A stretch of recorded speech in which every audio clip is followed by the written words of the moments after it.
This is Visions Under Construction, a chance for our guests to share their visions and tell us what they're working on.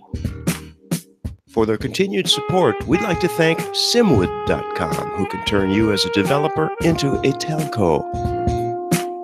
Why not make Cloudonics your communication partner? Go to cloudonics.io. You can find everything about the VUC at vuc.me, thanks to Bluehost, and thanks also to zipdx.com, the conference bridge, and to voxphone.com for local rate dial-ins.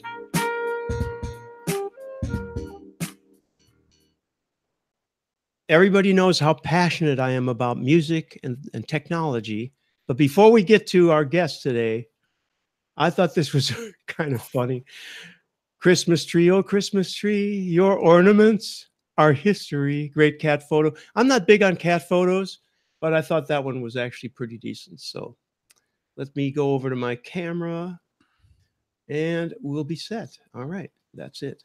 My hat is accompanying me there. I have the great pleasure of introducing you to Pauline Evenot. Am I pronouncing that right, Pauline? Yeah, it's okay. Close? Yeah. Anyway, how did I figure out that we really wanted to have Pauline with us? It was because I was in a music store and I was talking to the guy and I saw a bunch of colored, funny looking stuff up on a shelf. I said, "What is that?" And he goes, "Oh, 3D printed mouthpieces." Okay. I didn't get into it in any length there. What I did is I went and looked, did a quick search on the internet, and of course I found the site of Syos, which you might want to pronounce Syos. I can't do that right now. It's syos.co is the URL. And I took a look at it, and a chat thing came up, Pauline. It said it was you, but I was very disappointed because it wasn't Pauline. It was some guy, maybe Maxime or whoever answers that. But anyway, I had a little chat with them. And then I thought, well, I'm going to write these folks and talk about it because everybody knows that I am a saxoholic. My obsession is now saxophone. So Pauline, I saw on the site that the mouthpiece idea was born at IRCAM. Let's go back all those days to all those years even to the birth of this object. Tell us more about your background, first of all, and then how the mouthpiece thing came about. Okay, thank you.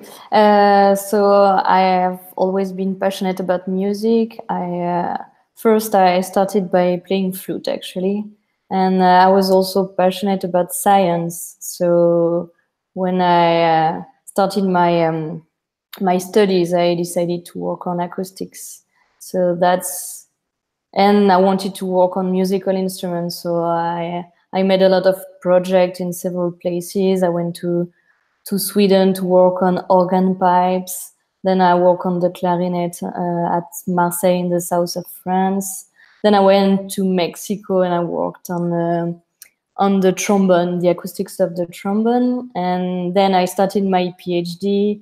So I did my PhD at IRCAM in Paris. So it's a famous institute about research on music. It was actually created by Pierre Boulez, the famous composer.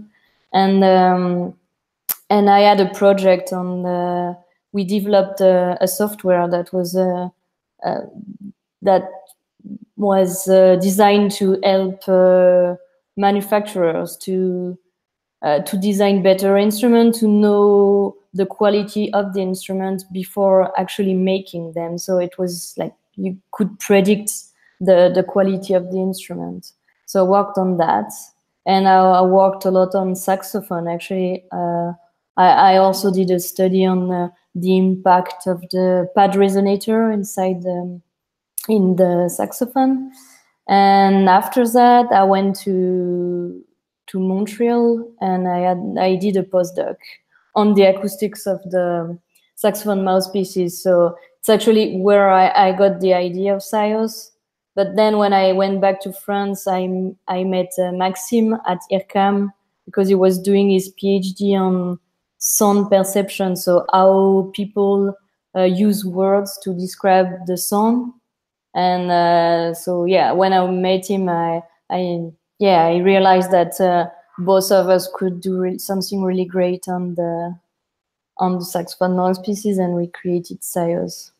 Now, most people, not me, because I've been immersed in this for years now, but most people don't understand that the plastic mouthpiece on a saxophone is, I should have had one, but I know you have one. I should have shown one. But the point is, it's not just a piece of plastic. It actually has a lot of parameters, some of which I don't even understand. Saxophone is played with a reed, and the mouthpiece. Could you explain? I mean, there's a bore, there's a width that's a gap between the reed and the mouthpiece, and the mouthpiece has a shape. How could we explain to mere mortals how this all works? Show that mouthpiece, yeah. Yeah, so the mouthpiece seems simple, but actually it's the part where the sound is created, because it's where the musician will blow and where the flow is developing. So by changing the internal geometry of the mouthpiece, you can really change a lot of things about the sound of the instrument. So that's why we decided to work on that. And actually, it's pretty complex. It's really complicated to understand really how things works, because it involves what we call in fluid mechanics interaction. So because the reed is beating on the mouthpiece, so you have the air, you have the reed, and it's beating, so you have like a lot of interactions. So that's what I studied when I was in Canada, and actually there is not a lot of literature on that. So it was almost starting from scratch, and that's what we do now also at Sios. Yeah, it's an amazing thing. I mean, the reed vibrates and it goes through all these tubes and all the mechanics. The saxophone is really an incredible piece of work. One of the questions that people ask is why there aren't saxophones in orchestras, and the answer to that is that most music was written before the saxophone was invented, right? Yeah, the saxophone is one of the last instruments to have been invented, so that's why most of the classical music doesn't have the saxophone on it.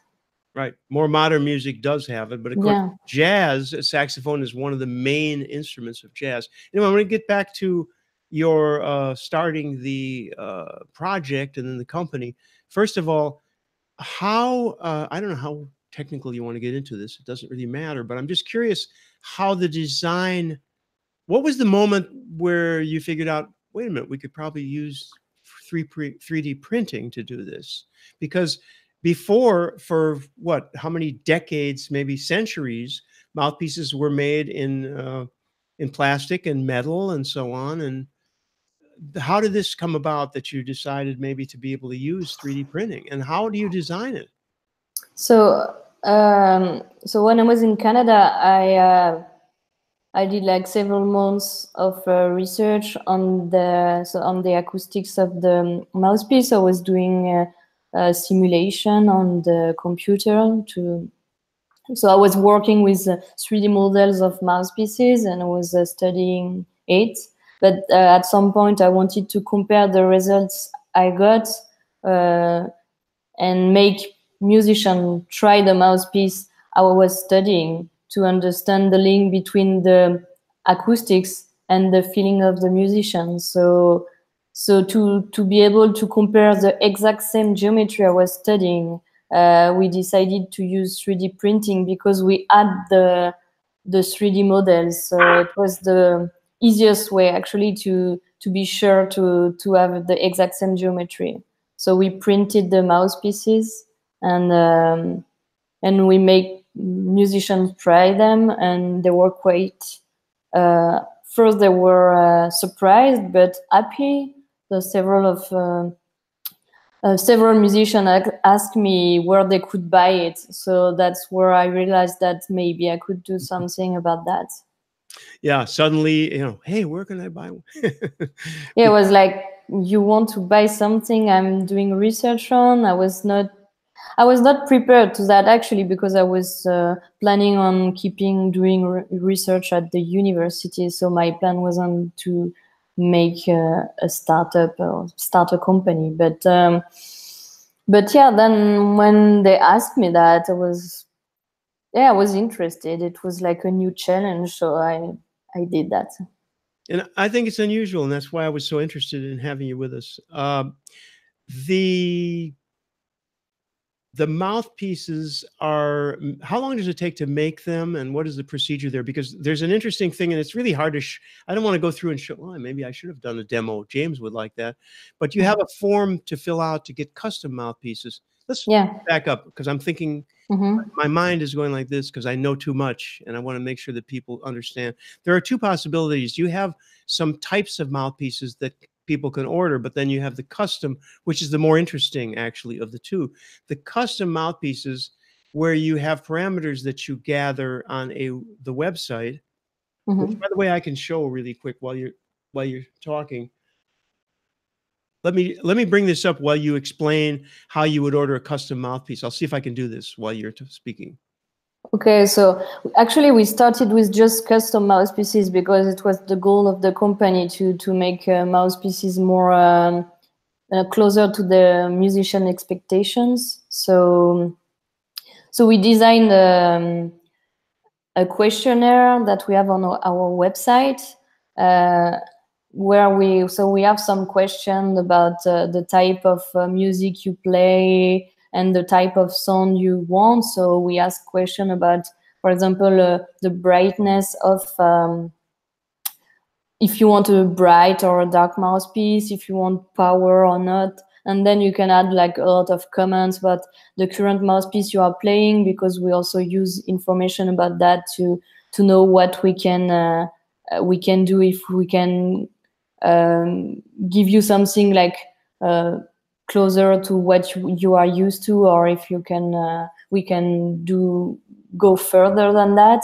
And from all the information we can design the mouthpiece, and then we print the mouthpiece and we send it to you. And what we do is that you have 30 days to try it and give us some feedbacks. And if the mouthpiece isn't completely perfect for you, you give us the feedbacks, and from the feedbacks we're able to make a better fit for you. So we send you a new mouthpiece and it should be the right fit. And I wanted to show the process. It's a very simple form, but I can't because on the browser that I was showing, I'm not logged in, and then logging in becomes a thing. Point is that you have some parameters, sliders, and ways to enter what you like, or people can say, hey, I want to sound like Joe Henderson. I wish, but that's one way to do it. One of the questions that was asked, we run the Saxophone forum that has thousands of members, and people are interested in this. And one of the questions that came up was shipping back and forth. Obviously, I am in the same country you are, so it's fairly easy for me to order a mouthpiece, get it, and say, well, I don't know, you need to do this, and send it back, or bring it back even. But in the case of someone, for example, I think Canada came up as a question. That's quite a ways away. So this is kind of a daunting aspect of that. If I'm in Montreal and I order a mouthpiece and I get it and I go, well, you know what? It needs to be a little bit darker or whatever. I mean, how does that work? I mean, has that happened much? The average, we're at an average of 2.2 mouthpieces per person, so it's not that huge. But yeah, sometimes people are not really, they just want more all the time, so it can be up to 10, and in that case yeah, it can be long, and it's not really good for us either. But so that I understand that they don't send it back, you make the changes. No, what we do is we trust people, so we say you can send them all back at the end. So, and usually people that do it, so it's okay. But it was the easiest way to do, because yeah, otherwise if we have to wait for the mouthpiece to come back, it can take even longer time. But we are working on the process also to what we would like to do at some point is having like a printer on each country and be able to directly print in the right place. So it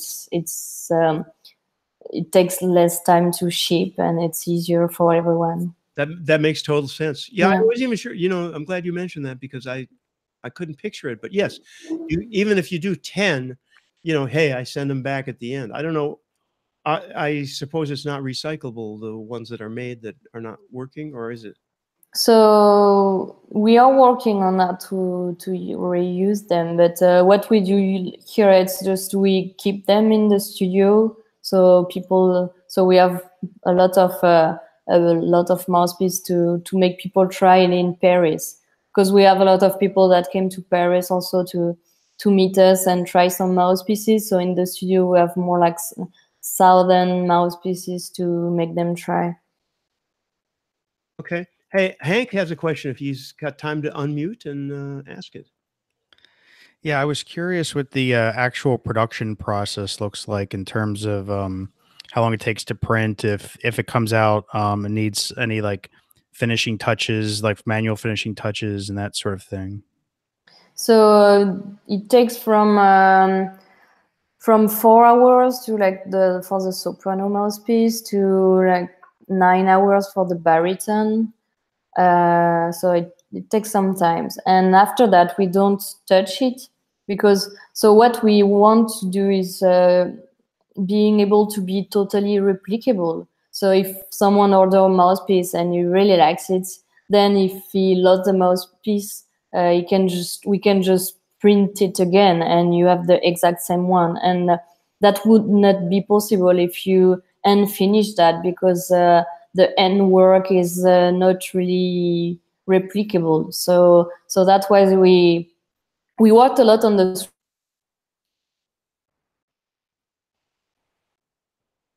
Oops. something that's pretty good, and yeah, we it's lost, like that. We lost you for a second there, Pauline, at the very end. Okay.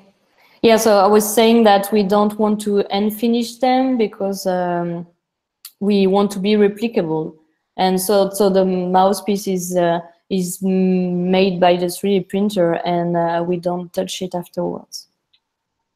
I was going to try to get this gift that I took out of. Let's see if I can show this real quick. That would be here. Trying to find it. That might not be worth doing. I have a. I took your video and grabbed the you saw that maybe on Twitter. I posted it, but I can't show it now for some reason. Demo.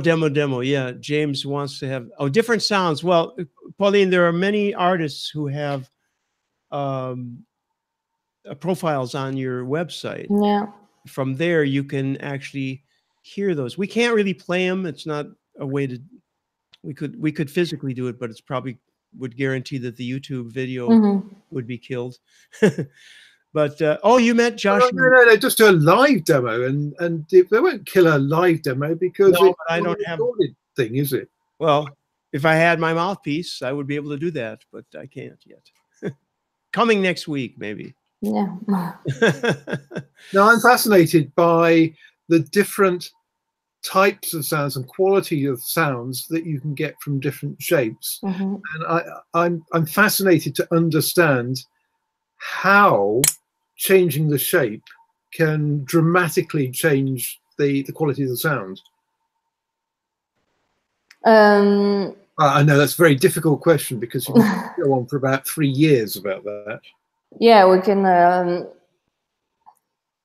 So changing the geometry of the mouthpiece will change the sound and the playing characteristics. So, for example, you have like the baffle is the part that is directly here, and if you change it, if you make it, I don't know. For example, we invented those ridges inside. Inside.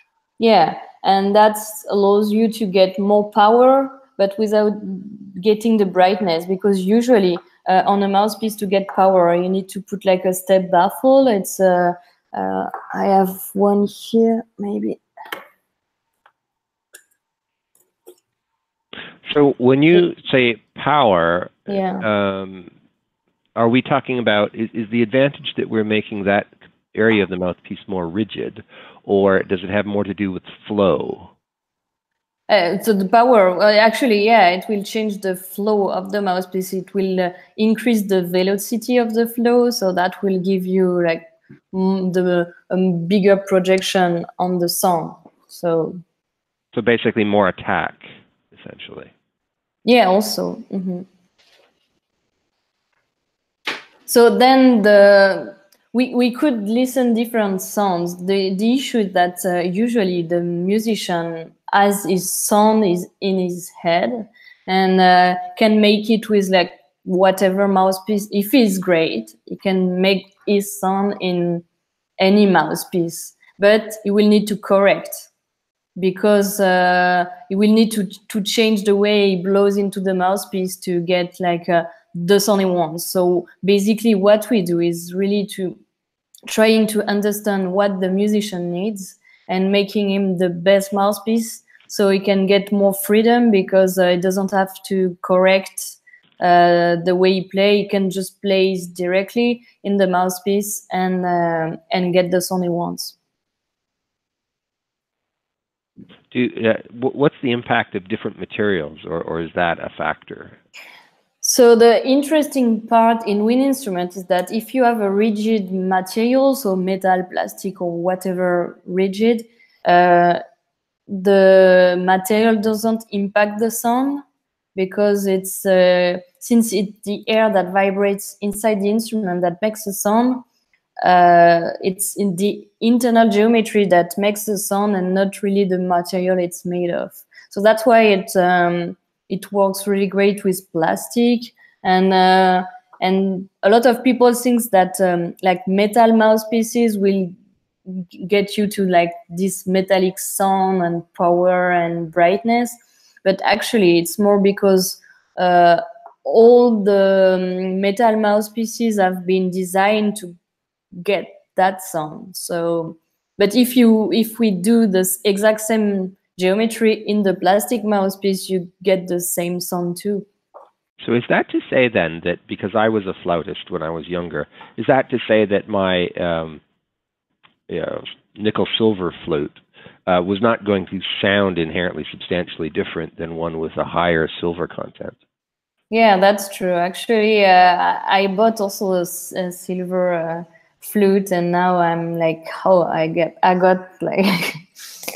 Actually, there is a researcher in Austria that made a study.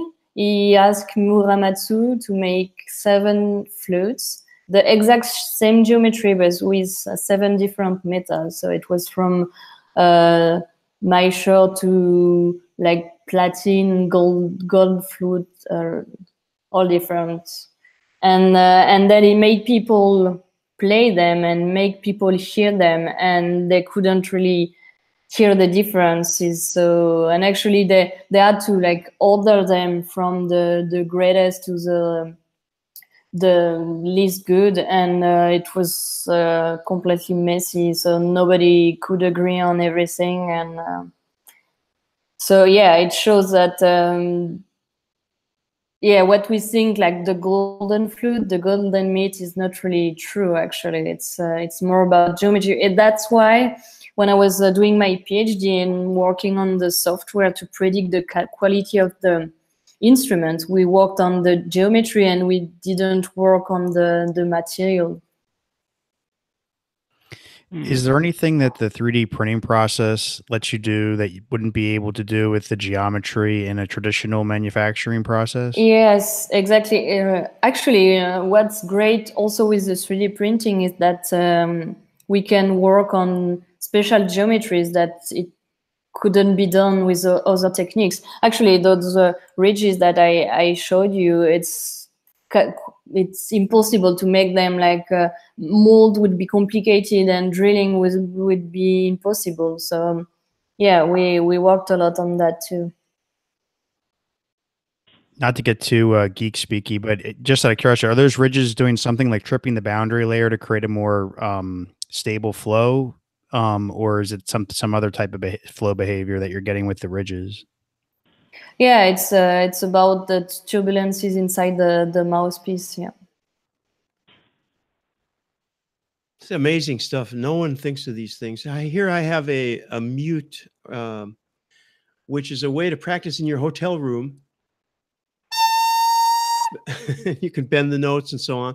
I worked a little bit with this, but I wanted to show that here's the Ligature Reed. Do you have a ligature there, Pauline, by any chance? Because you have a special ligature too. Yeah, we have like a simple ligature, just a ring, and it holds the reed like that. So if you poll saxophone players on the forum, I'm on a couple of saxophone forums, and so these are highly focused. You know, you get on the forum and you say something, and there's like 50 contradictory opinions. But one of the things that a lot of people say, oh, those colors look like toys, blah, blah, blah. You know, that was the first thing that attracted to me. And I think that attracted me. And I think that a lot of people today realize that there's a huge visual component to playing. And since I personally am willing to say right here and now that I'm not that much to look at, if this was some kind of a fluorescent yellow or whatever, I mean, that would be, you know, it's nothing but good. It's all good. I love the idea of these colors. So that's I think a great thing about the plastic, because otherwise mouthpieces are, I have a white one. They're either black or white basically, and metal. So it's either black, white, or metal. Anyway, let's see. I've got some questions here. Is there a mute equivalent on a saxophone? Actually, there is, but it has nothing to do with mouthpieces. The mute goes over the how do you say pavillon in English, by the way? It's the horn part. Bell. Yeah. Bell of the saxophone. If I was could that mute be 3D printed as well? Actually, it could. You could what? You could print a 3D mute, although I'm not sure there's an advantage to it. Yeah, I guess we can print a lot of things, but yeah, then it's just a matter of is it relevant or not. And we use 3D printing for two things, because we do different mouthpieces every time, and because it allows us to work on on geometries that we couldn't do other way. So I just think it's interesting because every saxophone is going to have, I'm trying to get this. So every saxophone neck is going to be round like you see here, right?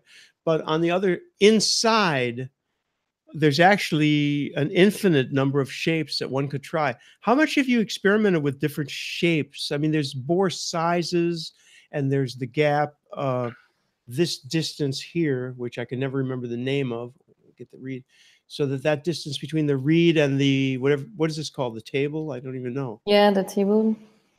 But inside there's a shape of the, is that the bore inside, right?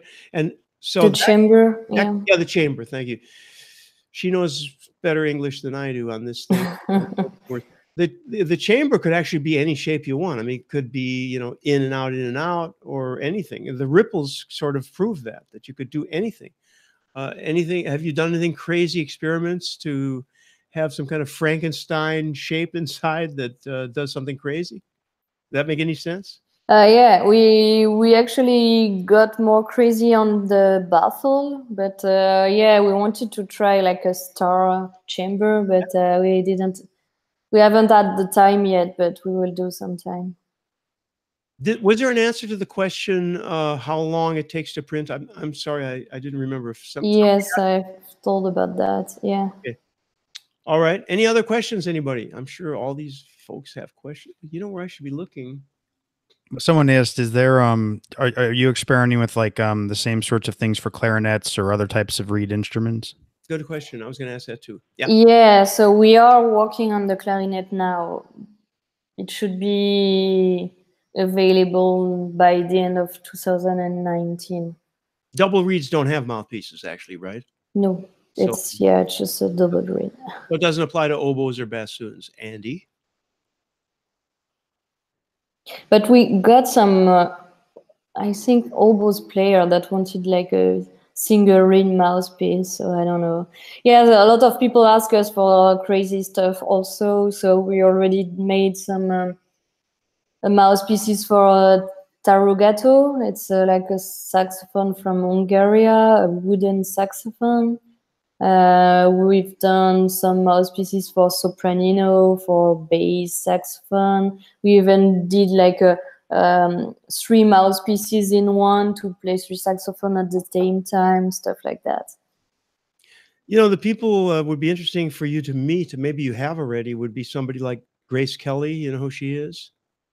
Yes, but she doesn't really answer when we send us messages. Because she already has green hair, so maybe the that could be good. Yeah. Who's this guy, Leo P? Leo P, but it's the same. They don't answer. Actually, we work with Darrow from Lucky Chops, so it was his previous band, but now he left and playing with too many zoos. But for all these old guys who have never heard of these people, look up Grace Kelly. Unfortunately, Grace Kelly, obviously, you're going to come upon the actress, but Grace Kelly is a young, I think she's probably in her 20s, pretty amazing saxophonist actually, and she's all over the place. Anybody else have any questions? Yes, Jay. So I'm wondering are there any full instruments that could be 3D printed? Yeah, I guess you could 3D print. Actually, there is one guy in, I think he's Swedish. His name is Olaf. Don't remember, but he actually 3D printed one saxophone. It was working. I guess it was not. It was just one try, one time. So it was not like everything perfect, but. Yeah, it's actually there are a lot of different techniques of 3D printing. So you don't just 3D print plastic, you can 3D print metal, resin. So yeah, you can basically do everything, but the issue is more the time and the price, because 3D printing metal can cost a lot. So usually it's just cheaper to do it with another technique. I think that people probably don't realize, I'm going to try to show, if you could imagine, this is an incredible, this is soprano saxophone, curved soprano. Their saxophone is an absolutely incredibly complicated machine. I mean, here we're talking about the mouthpiece. The neck isn't on this one, but we're talking about this one piece. But to print something like this, I mean, I'm seeing that there's way too much reflection and you can't really appreciate. This looks, if I had this at a certain angle, it would look like one of the spaceships from science fiction. I mean, it's incredibly complicated, incredibly complicated. So each little key, and there are springs and stuff. So it doesn't make a lot of sense to try to print this. What would make sense, and I think you should look into this, Pauline, probably, would be not the pads, because they need to be flexible, but maybe the pearls, probably, whatever you call these, the pearl part of the key, which certainly could be printable. Other than that, though, I mean, you could print any of these pieces, but why would you want to? They're yeah, you could, but yeah, why? Yeah, I mean, a dog can stand on its hind legs, as somebody once said, and you know, it's not done well, but it's done. So, yeah. Anyway, I have a question. Yeah, as well. Sure. So, Pauline, is there any, do you do any modifications to the printer itself in order to get the kind of results you want for the mouthpieces? Or do you use just a regular off-the-shelf printer, 3D printer? We tried a lot of different printers to get one that was printing well, and after that we had to try like a lot of different materials to find the one that was making the best results. And after that we also worked on all the parameters, because it's like cooking. Actually, it's you have to find a good recipe, and the manufacturers of the printers, they don't really give you the recipe of that. So because it actually depends on the geometry of the thing you want to print. So every time you need to find a good balance. It's finding like the good velocity of the printer, like the good temperature. You have like a lot of of different parameters that you can change. So yeah, it took us like 1 year to get something good. Okay. That's amazing. Anyone else? Questions? We're not getting any. You know, since we usually use IRC. I haven't been looking. Diana says hi. Okay. I'm looking at IRC. John Irvin, I'm not sure what he's talking about. 3D trumpets. Anyway, I've been behind on that. Well, I'm to explain to you, Pauline, we used to use IRC chat, which used to be just bubbling up with questions, but now you have to register because they had a problem. And so nobody's registered. So there's almost, it's just mostly us on it now. So I'm Okay. questions here. Other than that, let's see, we covered delivery, we covered the guarantee, 2 years, is that right? Yeah. 2-year guarantee. Probably equivalent to anything you might buy in that's made of anything else, right? I have a question.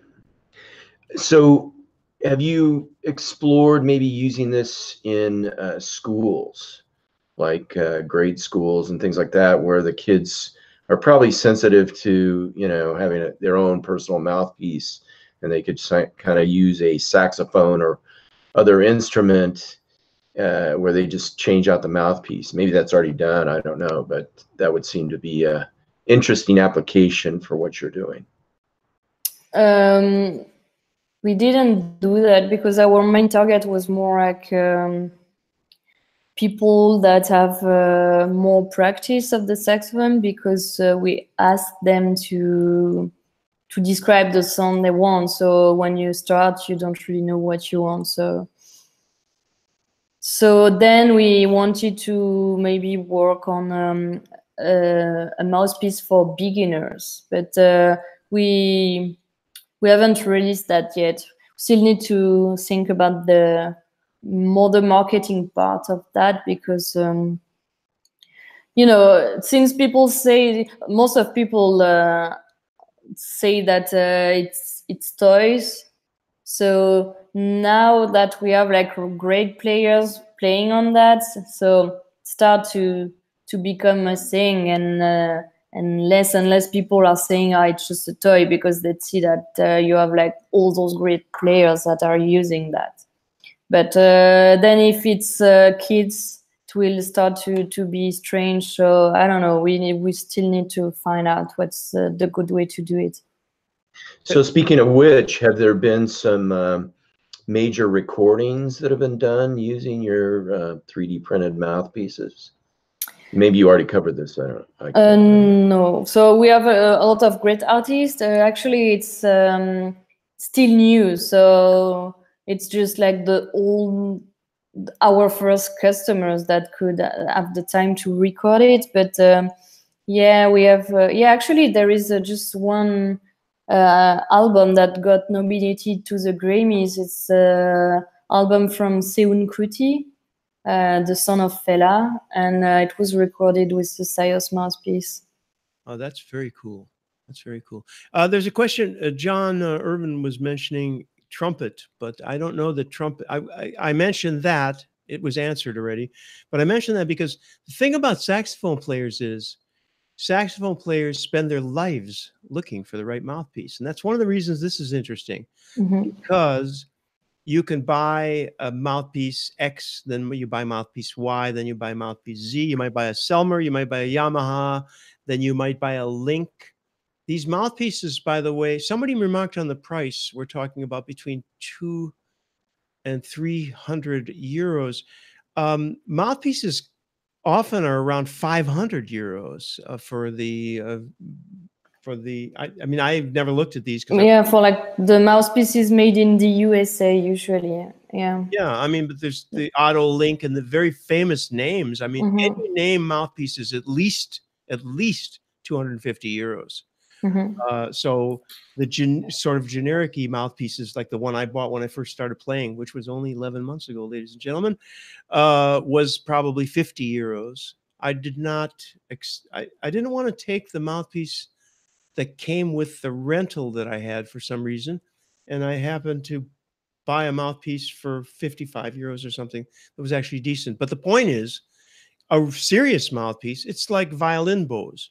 You can get a violin bow for 15 euros, but some people pay 1,500 euros for them. You know, I mean, you can pay 150 euros for a case for a violin bow. How much is, you could pay probably 50 euros for a ligature, I'm guessing, right? Do you know, Pauline? I mean, Yeah, ligature, right? yeah, there are a lot of ligatures. I guess it runs from 10 euros to 200 euros, something like that. We have actually a guy in France that makes ligatures that are quite expensive. He won like the Prix Lépine, yeah. John asked me, do I change mouthpieces often? Well, I'm kind of a beginner, but I do already own. There's a joke about people, saxophone players having drawerfuls of mouthpieces. I actually do have about 5 right now. I have 4. I have 4 mouthpieces. It's a search, and it's a lifelong search, and it's really funny because when you talk to the people, they laugh and they, well, as a beginner, you shouldn't really do that. And then I say, how many do you own? And they go, 10. So this is why I think that this custom 3D printed thing is so interesting to me, because here you have a chance to do something that's made for what you want. The only thing I'm that is going to be interesting to see is how the idea of what are the 2 parameters? Darkness and what's the other one? The power, right, or resistance. Yeah. So power and darkness, it's going to be very interesting to see how that translates. I'm fascinated by that and anxious to see how that works out. I think that even a seasoned player, 10, 20 years, might have to come and visit you and check this out to see what this all means. It's really hard.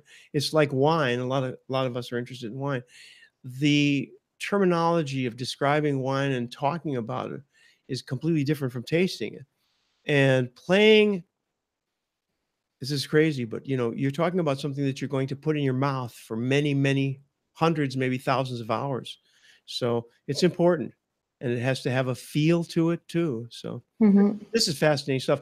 I could go on for hours and hours and hours, but I'm going to ask if anybody else has any questions, and then probably we've at least I've exhausted my own questions. Anybody else? I'm looking on. John says trumpet players too. So trumpet players change mouthpieces. Maybe you want that. Yeah, you have a lot of mouthpieces for trumpet too. But since trumpets don't have a reed, they're just a big piece of metal. What could?